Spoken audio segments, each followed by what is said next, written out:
95% of the health data within your Fitbit, Apple, Whoop, or Aura is pointless, inaccurate, and can actually become destructive.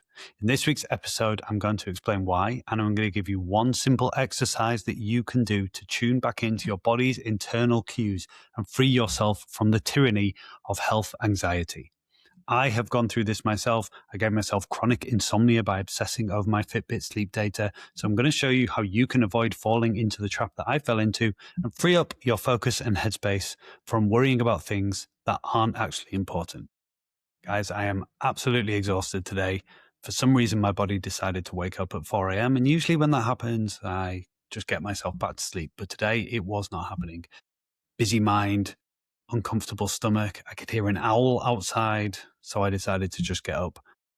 It would have been easy for me to sack off recording this week, and I really wanted to do that. I've got a couple of episodes in the bank and scheduled for the next couple of weeks, but in the spirit of overcoming inertia and procrastination and keeping myself moving forward, I'm just going to record a short episode instead, reflecting a little bit on what I see as a bit of a destructive obsession that I see health-focused people having over health analytics and health data.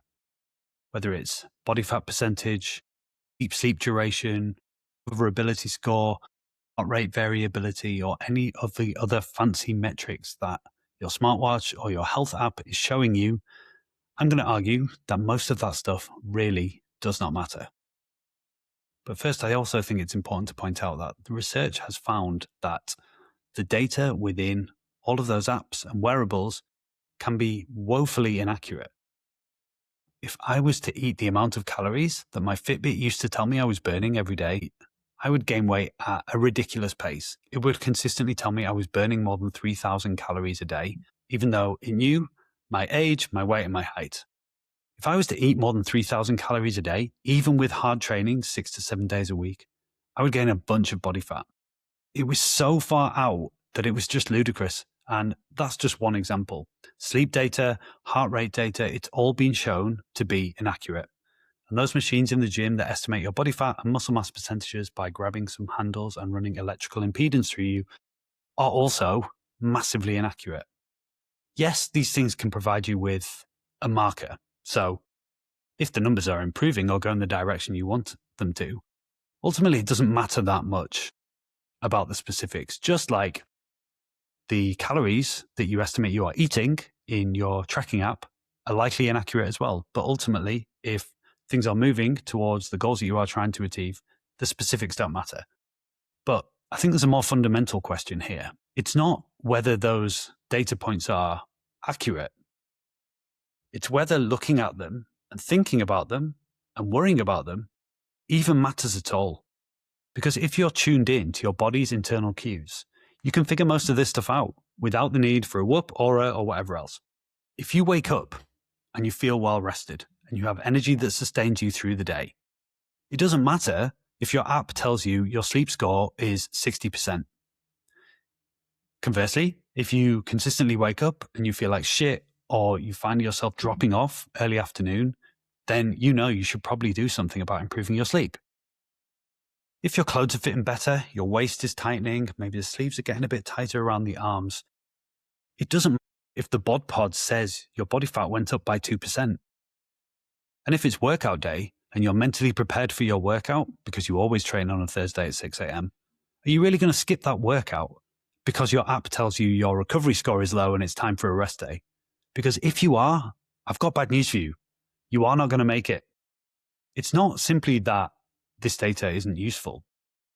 It goes further. There is a risk that it can become toxic and destructive because there is a risk, a real risk of a nocebo effect. So just like a placebo effect of having a sugar pill, if you believe that to be medicine that would actually work, can lead to positive health implications and outcomes, nocebo effect is the opposite.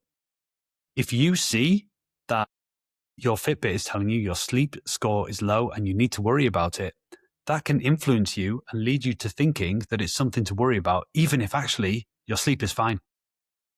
Or if you're doing great and you're making progress with your physique goals, you're losing fat, you're gaining muscle, but then you get a body fat estimation, it tells you your body fat's ticked up slightly, that can lead to a drop in motivation, a drop in emotional investment, and you feeling like, what's the fucking point? It's not working. And I've seen that in clients. Even though they are clearly making progress towards their desired outcomes. I know this firsthand. I gave myself chronic insomnia for 6 months. I came back from a trip to New York and I didn't overcome the jet lag.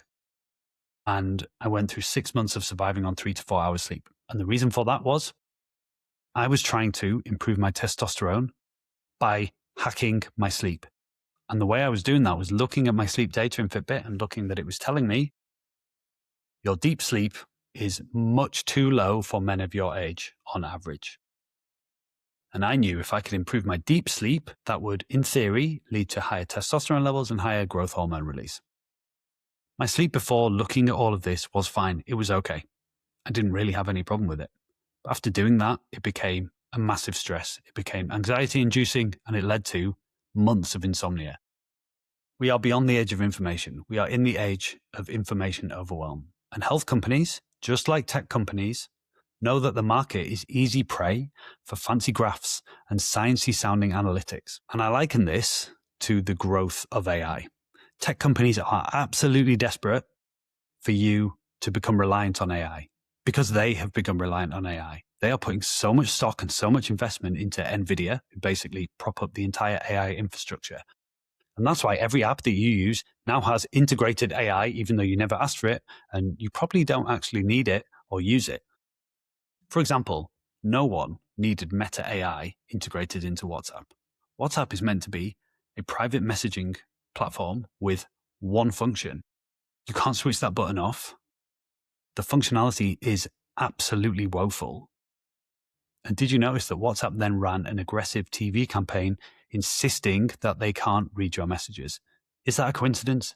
No, it's not. It's because they'd integrated Meta AI and there was obviously uproar or concern about the privacy aspect of WhatsApp, which is exactly what the platform has sold itself and marketed itself on. So think back a few years. Did you think it was important to know your stage 4 sleep duration, or your heart rate variability, or your blood oxygen level until health companies presented that data to you? Unless you're a professional athlete, which is approximately 0% of the people listening to this, the answer is no, most likely.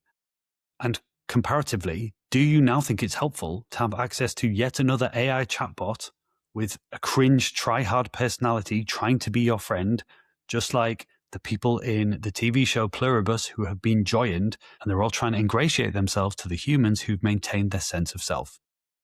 Unless you are a Silicon Valley tech bro, the answer is most likely no. So if you find yourself poring over all the health data and analytics within your smartphone app, I want you to try an experiment for a fortnight. Ditch your wearable and don't look at the health data in your app. If you absolutely have to, track your scale weight, track your daily steps and your resting heart rate. They are helpful analytics. But see if that will help you tune back into what your body is trying to tell you. Are you finding yourself lagging in the afternoon? Maybe your sleep or your training schedule needs looking at. Do you find that progress in the gym is slow, or you're not really making progress in terms of the reps and weight going up? Maybe you need to look at your nutrition. Maybe you need to look at the way you are scheduling your training through the week. Your body is smart.